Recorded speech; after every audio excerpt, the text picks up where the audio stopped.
जय हिंद। स्वागत है आपका एमए गुरुकुल में। आज हम बात करने वाले हैं जीके जीएस का प्रैक्टिस सेट नंबर 7।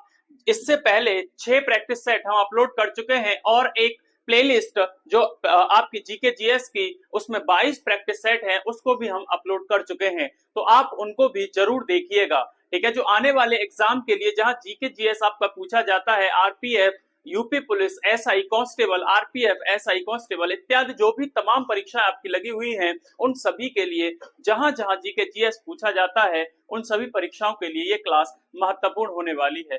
तो चलिए स्टार्ट करते हैं आज का सेशन प्रैक्टिस सेट नंबर 7। और याद रखिएगा, कॉपी पेन लेकर के बैठिएगा ताकि आप जो भी क्वेश्चन यहाँ से आपके इंफॉर्मेशन जो भी एक्स्ट्रा मिलती है उसको आप नोट डाउन करते जाएंगे।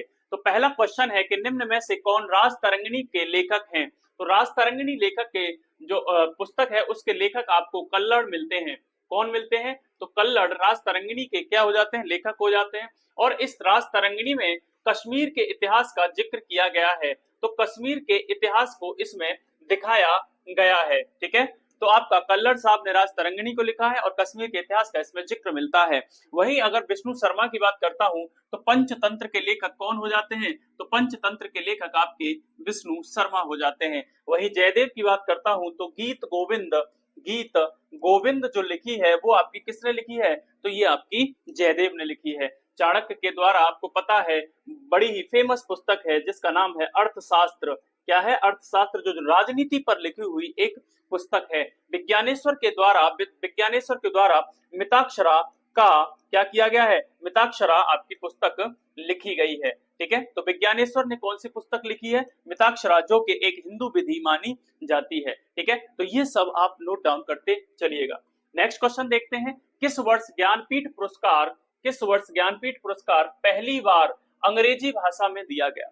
पहली बार कब दिया गया? तो इसका क्वेश्चन का सही ऑप्शन होने वाला है ऑप्शन नंबर ए, यानी कि 2018 में किसको मिला? अमिताभ घोष को मिला था। किसको?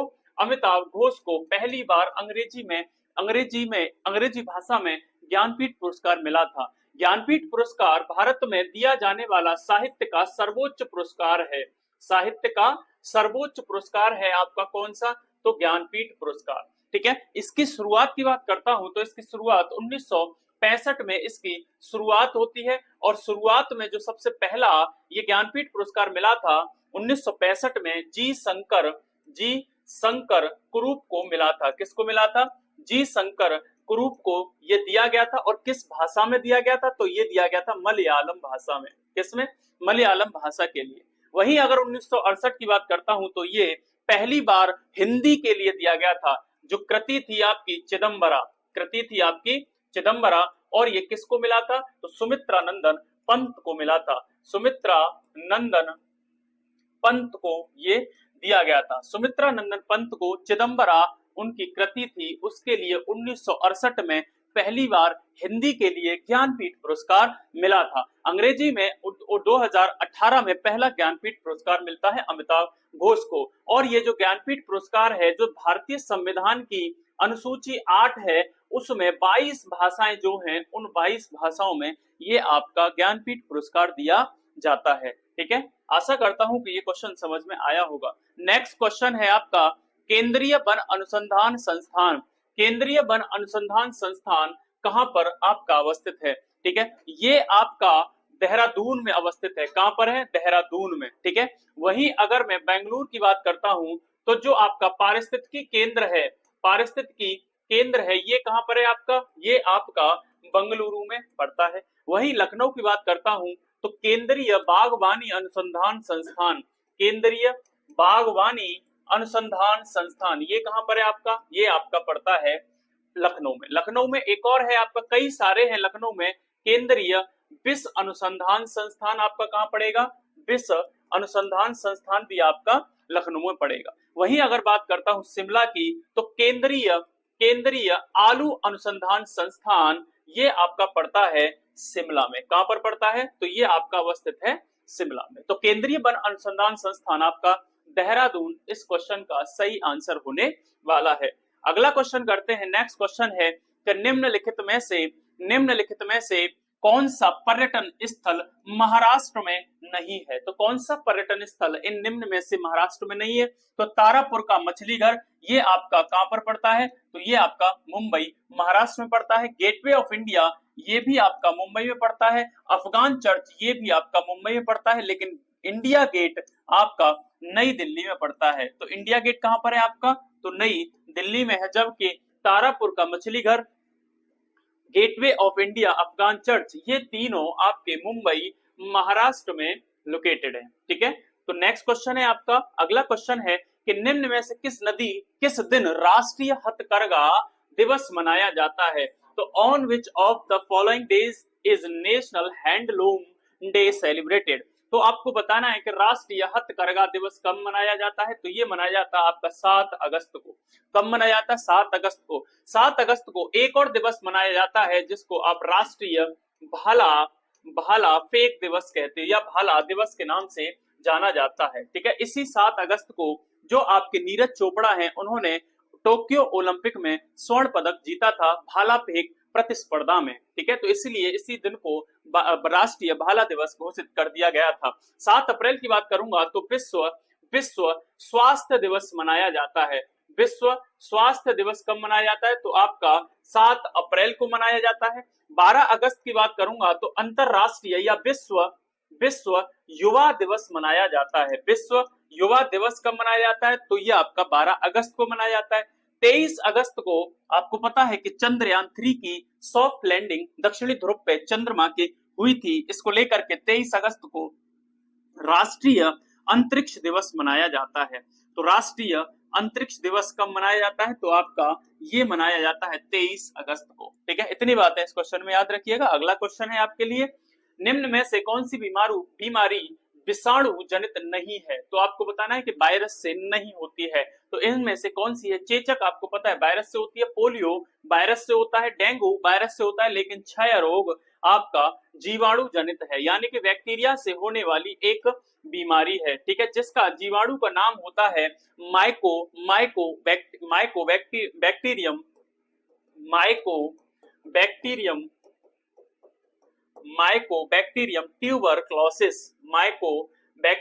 ट्यूबरक्लोसिस।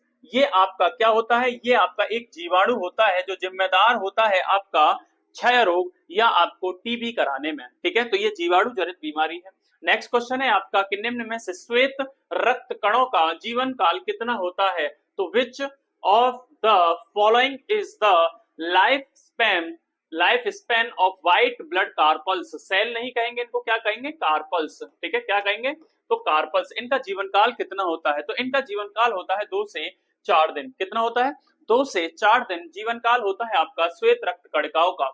वही अगर 20 से 120 दिन की बात करता हूं तो रेड ब्लड कार्पल्स का जीवन काल होता है, यानी कि लाल रक्त कणिकाओं का, यानी कि रेड ब्लड कार्पल्स का होता है जीवन काल।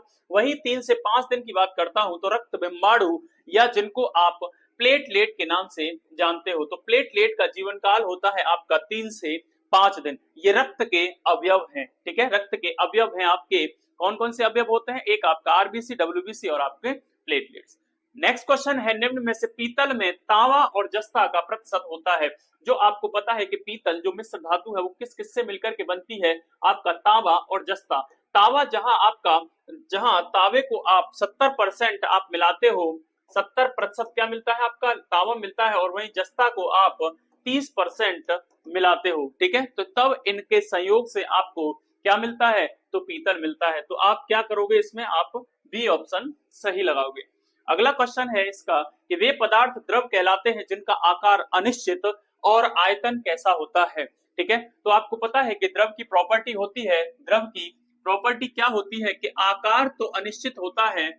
आकार क्या होता है? आकार अनिश्चित होता है, लेकिन जो आयतन होता है वो क्या होता है? वो आपका निश्चित होता है। आयतन क्या होता है? निश्चित होता है। जिस भी आयतन के कंटेनर में उस द्रव को डालोगे वो वैसा ही आकार ले लेगा। तो आयतन क्या होता है? आयतन आपका निश्चित होता है। ठीक है, आपको पता है जो ठोस होता है, ठोस का आयतन और आपका आकार दोनों ही क्या होते हैं? निश्चित होते हैं। ठीक है, आयतन और आकार क्या होते हैं? दोनों ही निश्चित होते हैं। वही आपका तीसरा जो पदार्थ बनता है आपका गैस का ना तो आयतन निश्चित होता है, ठीक है, ना तो आयतन निश्चित है और ना ही आपका आकार निश्चित है। तो दोनों क्या होते हैं, दोनों अनिश्चित होते हैं, ठीक है, दोनों क्या होते हैं, अनिश्चित होते हैं।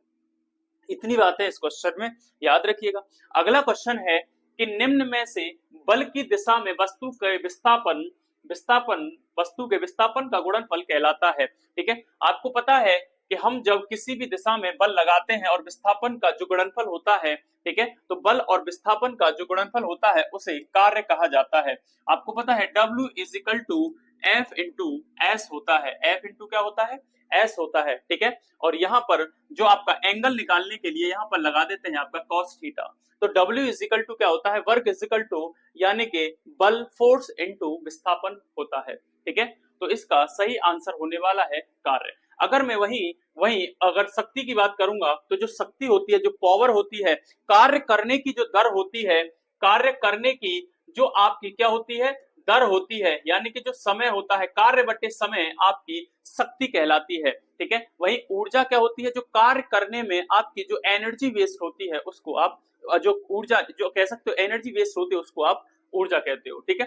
ग्रेविटी क्या होती है, गुरुत्व क्या होता है, गुरुत्व आपने पढ़ा होगा, गुरुत्वाकर्षण बल। जब दो किसी पिंड के मध्य लगने वाला बल गुरुत्वाकर्षण बल कहलाता है। और वहीं अगर वो गुरुत्वाकर्षण बल आपकी पृथ्वी लगाती है, कौन लगाती है, तो पृथ्वी के द्वारा लगाया गया गुरुत्वाकर्षण बल क्या कहलाता है, गुरुत्व कहलाता है। तो पृथ्वी के लिख सकते हो, पृथ्वी के द्वारा लगाया गया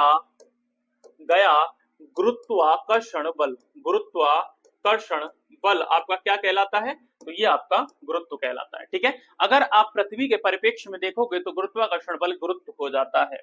नेक्स्ट क्वेश्चन देखते हैं। अगला क्वेश्चन है, निम्न में से सरहुल त्योहार किस महीने में मनाया जाता है। आपको पता है कि सरहुल त्योहार जो है वो आपका झारखंड राज्य में मनाया जाता है। कहां पर मनाया जाता है, आपका झारखंड राज्य में मनाया जाता है। और ये हिंदी महीने के चैत माह में मनाया जाता है। आपको पता है कि हिंदी के 12 महीने होते हैं, जो चैत से स्टार्ट होकर के चैत से शुरुआती जो महीना होता है वो आपका चैत होता है और जो अंतिम महीना होता है वो आपका फागुन होता है। कौन होता है, तो आपका फाल्गुन जिसको कहा जाता है, ठीक है। तो चैत से स्टार्ट होकर के चैत बैसाख जेठ अषाढ़ सावन भादो क्वार कार्तिक अगहन पोष माह फागुन, ठीक है। तो ये 12 महीने होते हैं हिंदी के, जो अंतिम होता है फाल्गुन होता है, शुरुआती महीने को आप चैत के नाम से जानते हो। तो सरहुल त्योहार झारखंड में मनाया जाने वाला एक त्योहार है जो चैत महीने में मनाया जाता है। नेक्स्ट क्वेश्चन है, दीपावली पर गाया जाने वाला सुआ गीत, दीपावली पर गाया जाने वाला सुआ गीत किस राज्य में गाया जाता है, ठीक है। जो सुआ गीत है वो आपका छत्तीसगढ़ राज्य में गाया जाने वाला एक लोक गीत है, ठीक है। सुआ गीत कहां पर गाया जाता है, तो आपका छत्तीसगढ़ में।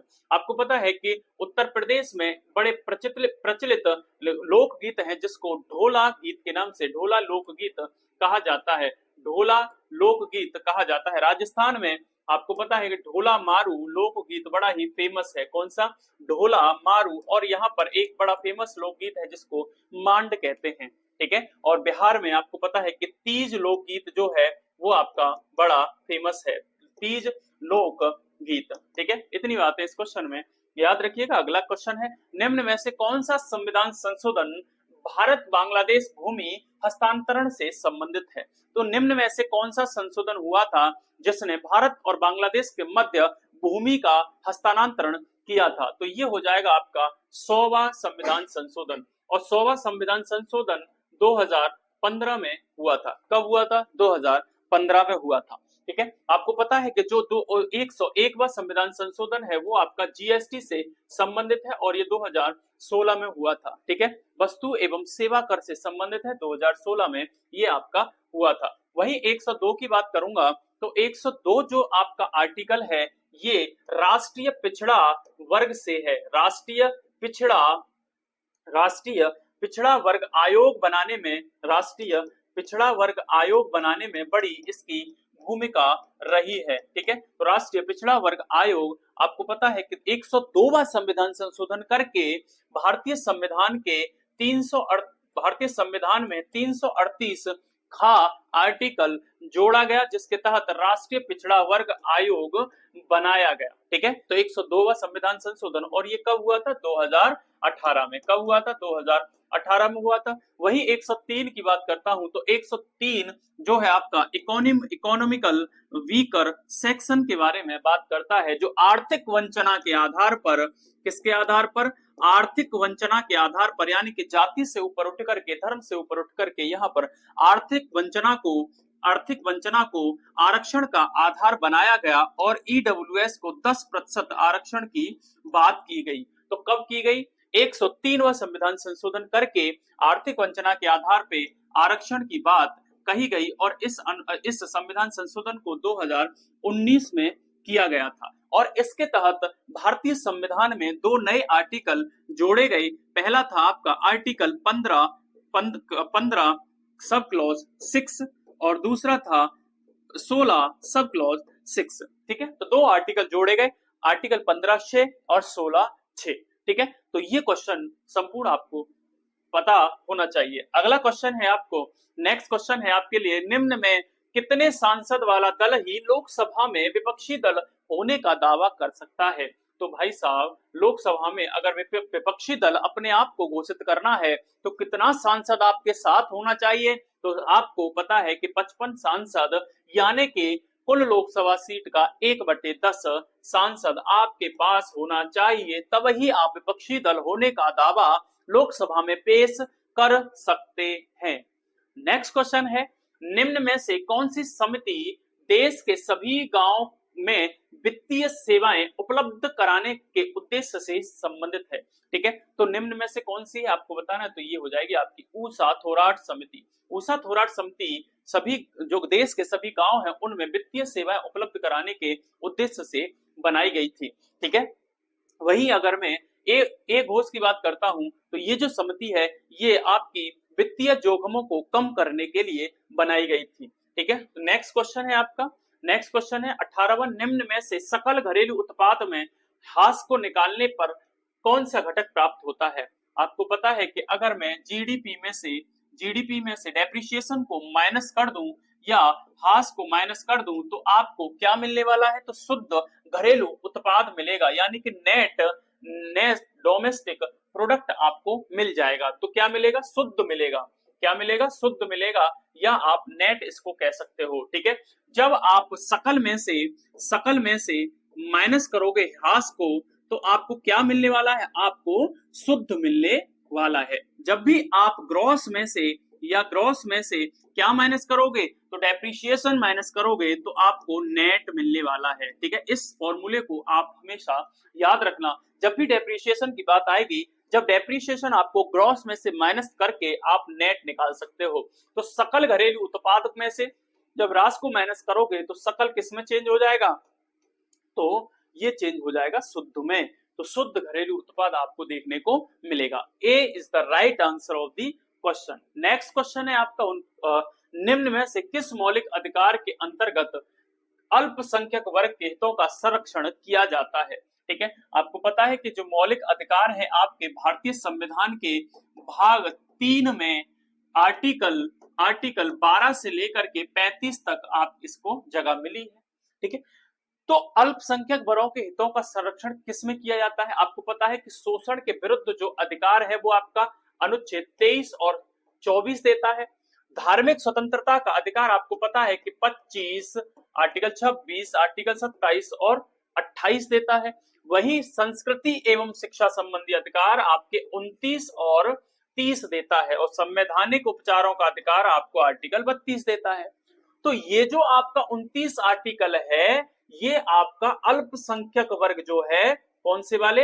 अल्पसंख्यक वर्ग, या भाषाई हो या जातीय हो या धार्मिक हो या आपके भाषाई अल्पसंख्यक हो, उनको उनकी लिपि, उनका सांस्कृतिक जीवन, उनकी संस्कृति, खान पान इत्यादि, भाषा, लिपि इत्यादि का संरक्षण करती है।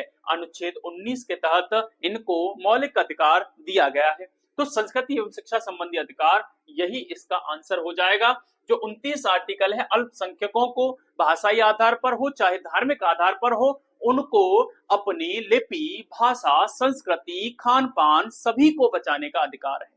ठीक है, तो कौन सा अधिकार देता है आपका? तो ये देता है आपका 29 आता किसमें है? तो संस्कृति एवं शिक्षा संबंधी अधिकार में। ठीक है, इतनी बातें इस क्वेश्चन में याद रखिएगा। अगला क्वेश्चन है कि निम्न में से किस जनजाति का संबंध लक्षद्वीप से है? तो लक्षद्वीप की जनजाति निम्न में से कौन सी है? ठीक है, तो इनमें से बासी जनजाति जो है वो आपकी लक्षद्वीप आइलैंड से संबंधित है, जबकि ओंजे, सेंटलीज, जारवा ये जो जनजाति है ये आपकी अंडमान एंड निकोबार द्वीप समूह से संबंधित है। ठीक है, तो द्वीप समूह से ये आपकी संबंधित है। ठीक है, वही बासी जनजाति आपकी लक्षद्वीप से संबंधित है। अगला क्वेश्चन है 2011 की जनगणना के अनुसार किस राज्य में ग्रामीण क्षेत्र में न्यूनतम साक्षरता थी? तो ग्रामीण क्षेत्र की न्यूनतम साक्षरता निम्न में से कौन सा राज्य हो जाएगा? तो इसका आंसर है आपका आंध्र प्रदेश। और कितनी साक्षरता थी? तो ये आपकी 60.4% आपकी साक्षरता दर यहाँ पर देखी गई थी ग्रामीण क्षेत्र में। ठीक है, उत्तर प्रदेश सर्वाधिक 2011 की जनगणना के अनुसार सर्वाधिक जनसंख्या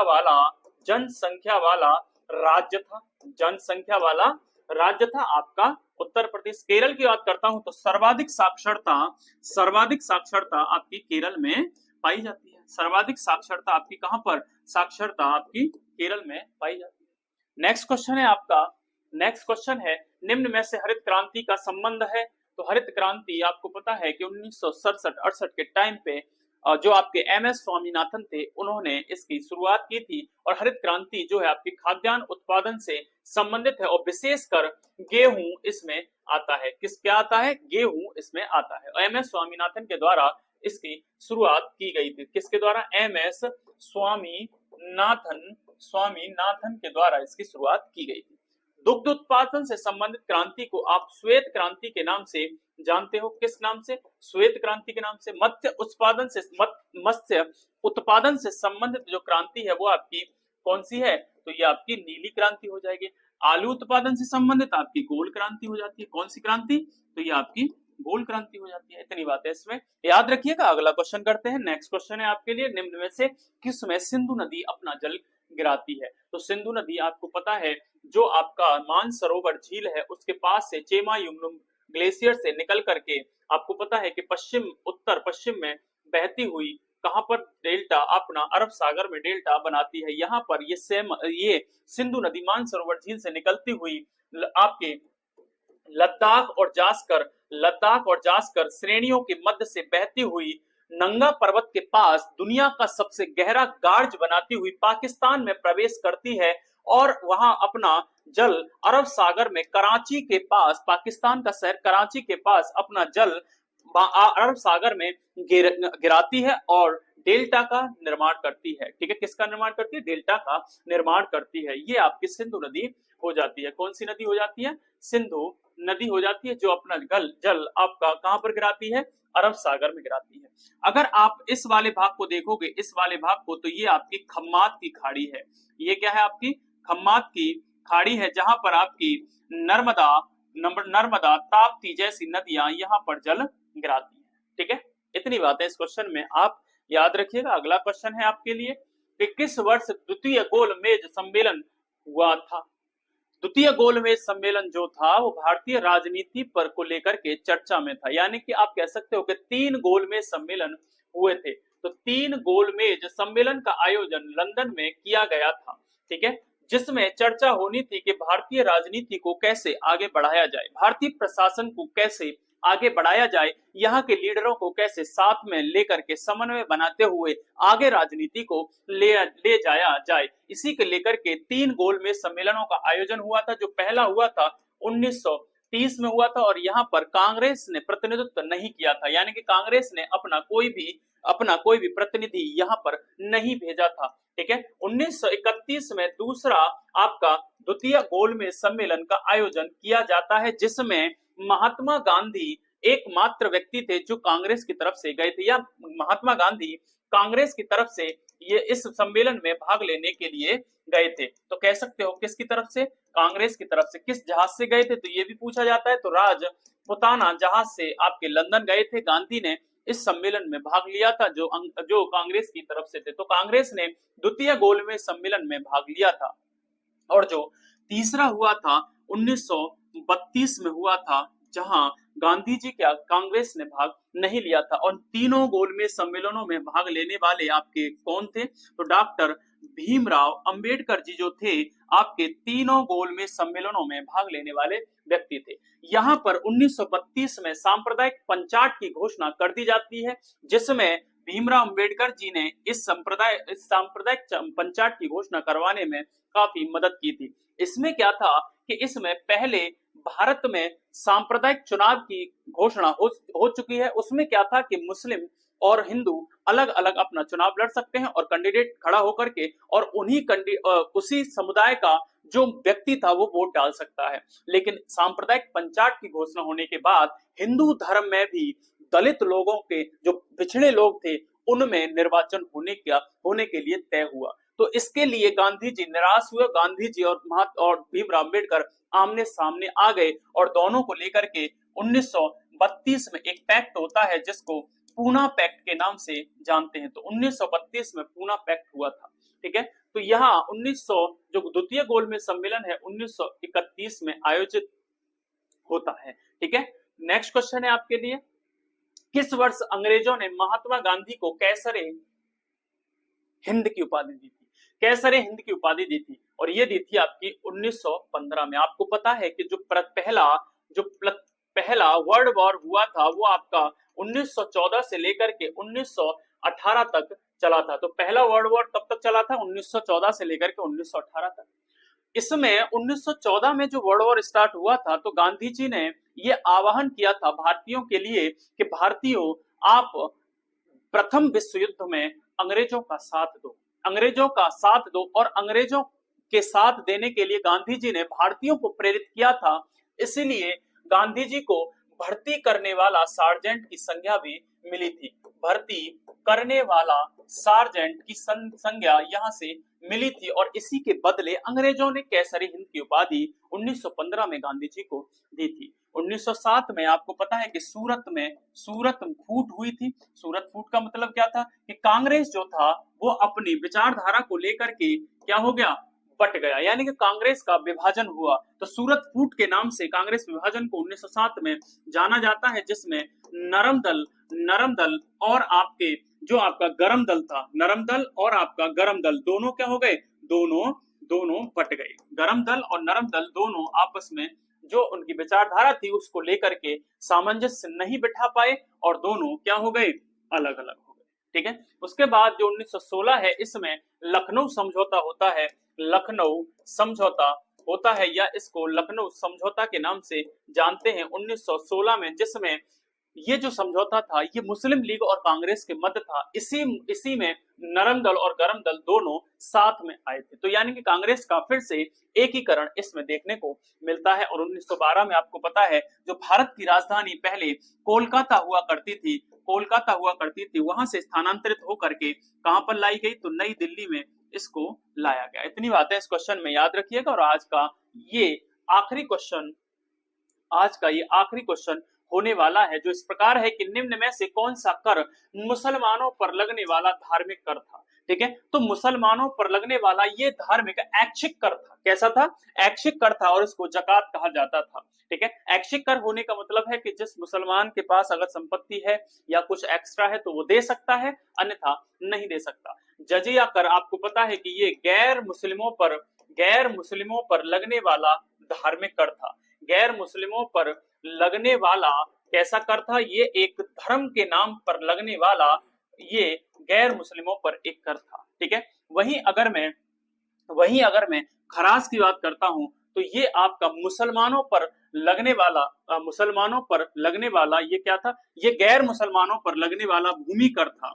गैर मुसलमानों पर लगने वाला एक भूमि कर था। ठीक है, जो भूमि के नाम पर ये टैक्स लिया जाता था। वही उस्र की बात करूं तो उस्र आपको पता है कि मुसलमानों पर लगने वाला एक भूमि कर था। क्या था?